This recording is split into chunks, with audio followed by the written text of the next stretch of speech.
ಈಗ ಪ್ರತಾಪ್ ಸಿಂಹ ಅವರು ಹೈಕೋರ್ಟ್ಗೆ ಹೋಗಿದ್ದಾರೆ ಸರ್. ಬಾನು ಮುಷ್ತಾಕ್ ಅವರ ನೇಮಕನ ಪ್ರಶ್ನಿಸಿ ಉದ್ಘಾಟನೆಗೆ ಹೈಕೋರ್ಟ್ ಮೊರೆ ಹಿಂದೂ ಭಾವನೆಗಳಿಗೆ ಧಕ್ಕೆ ತರ್ತಾ ಇದ್ದಾರೆ ಅಂತ ಹೇಳಿ ಕೋರ್ಟ್ ಅದಕ್ಕೆ ತಡೆ ಕೊಡಬೇಕು ಅಂತ ಈಗ ಹೈಕೋರ್ಟ್ ಮೊರೆ ಹೋಗಿದ್ದಾರೆ ಸರ್. ಈಗ ಚೀಫ್ ಮಿನಿಸ್ಟರ್ ಹೇಳಿದ್ದಾರೆ, ಪಾಪ ಅವ್ನ ರಾಜಕೀಯ ಅವನ್ನ ಬಿಜೆಪಿಯವರು ಬಿಸಾಕ್ಬಿಟ್ಟಿದ್ದಾರೆ, ಎಂತಕ್ಕೂ ಉಪಯೋಗಿಸ್ಕೊತಾ ಇಲ್ಲ.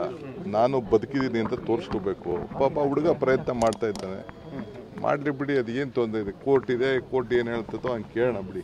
ಸರ್ ಇದೊಂದು ನಾಡ ಹಬ್ಬ ಇದು. ಆಕ್ಚುಲಿ ಎಲ್ಲವೂ ಕೂಡ ಎಲ್ಲರೂ ಸೇರಿ ಒಗ್ಗಟ್ಟಾಗಿ ಆಗುವಂತ ಕಾರ್ಯಕ್ರಮ. ಯಾಕೆ ಸರ್ ಈ ತರ ಗೊಂದಲಗಳು? ಚೀಫ್ ಮಿನಿಸ್ಟರ್ ಅವರು ಬೇರೆ ಏನು ವಿಚಾರ ಇಲ್ಲ. ಈಗ ಬಿಜೆಪಿಯವರು ಏನಾರು ಇದ್ರೆ ಅವರು ದೆಹಲಿಗೆ ನಡೆದು ಬೆಂಗಳೂರು ನಗರಕ್ಕೆ ದುಡ್ಡು, ಕಾವೇರಿಗೆ ಮೇಕೆದಾಟಕ್ಕೆ ಪರ್ಮಿಷನ್ನು, ಇಲ್ಲ ಅಂತಂದರೆ ಮಾದಾಯಿ ಪರ್ಮಿಷನ್ನು, ಕೃಷ್ಣಾ ವಾಟರ್ದು ಪರ್ಮಿಷನ್ನು, ಸೆಂಟ್ರಲ್ ಗೌರ್ಮೆಂಟಿಂದ ನರೇಗಾ ದುಡ್ಡು, ಇಂಥವೆಲ್ಲ ಸೇರಿ ಅವರು ಕೊಡಿಸ್ಲಿ. ಅದು ಬಿಟ್ಬಿಟ್ಟು ಬರೀ ಖಾಲಿ ಮಾತಾಡಿಕೊಂಡು ಬೇರೆ ಏನಿಲ್ವಲ್ಲ. ಅದಕ್ಕೆ ಪ್ರಚಾರಕ್ಕೋಸ್ಕರ ಈಗ ಧರ್ಮಸ್ಥಳದ್ದು ಎಲ್ಲ ನಾವು ಅವ್ರಿಗೆ ನ್ಯಾಯ ಒದಗಿಸ್ಕೊಟ್ಟಿರೋರು ನಾವು. ಅವರು ಅದಕ್ಕಿಂತ ಮುಂಚಿತವಾಗಿ ಭಾಳ ಹೈ ಸ್ಪೀಡಲ್ಲಿ ಹೊಟ್ಬಿಟ್ಟವ್ರೆ. ಬಾಯಿ ಮುಚ್ಕೊಂಡು ಅವ್ರು ಇಂಟರ್ನಲ್ 2 ಗುಂಪದು ಧರ್ಮಸ್ಥಳಕ್ಕೆ ಷಡ್ಯಂತ್ರ ಮಾಡ್ತಾ ಇರೋರು ಈಗೆಲ್ಲ ಬರೀ ಬಿಜೆಪಿಯವರೇ.